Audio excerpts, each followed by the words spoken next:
पिछले एपिसोड में हमने देखा कैसे एक साधारण इंसान दिव्य शक्तियां प्राप्त करके बन गया दुनिया का रक्षक, शक्तिमान, जिसने अपनी ताकतों से अंधेरों और बुराई का सामना किया और मासूम लोगों की रक्षा की।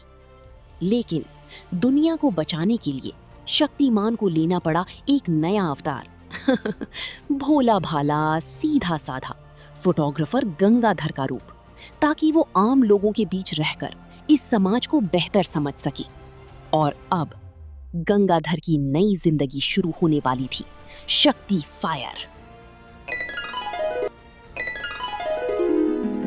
हिमालय की दिव्य शक्तियां प्राप्त करने के बाद गंगाधर समझ चुका था कि अगर उसे इस दुनिया को अंधेरों से बचाना है तो पहले उसे इसी समाज का हिस्सा बनकर रहना होगा। लेकिन इस नई जिंदगी की शुरुआत आसान नहीं थी। दुनिया को बचाने वाला योद्धा आज अपने लिए एक छोटा सा ठिकाना ढूंढ रहा था।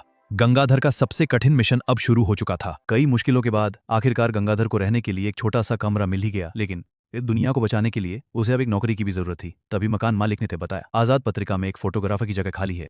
अगले ही दिन भोला भाला गंगाधर पहुंच गया आजाद पत्रिका के दफ्तर, जहां हर तरफ खबरों का शोर था और सच की लड़ाई चल रही थी।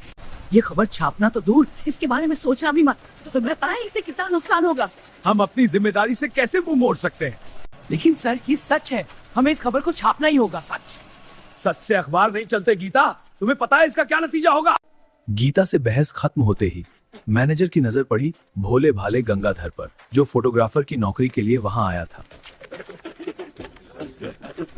और गीता विश्वास पहली बार ध्यान से देख रही थी इस अजीब से फोटोग्राफर को, जो कभी अपनी बातों से लोगों को हंसा देता तो कभी उसकी आंखों में एक अजीब सा रहस्य दिखाई देता था। उसे क्या पता था कि यही सीधा साधा गंगाधर असल में शक्तिमान है।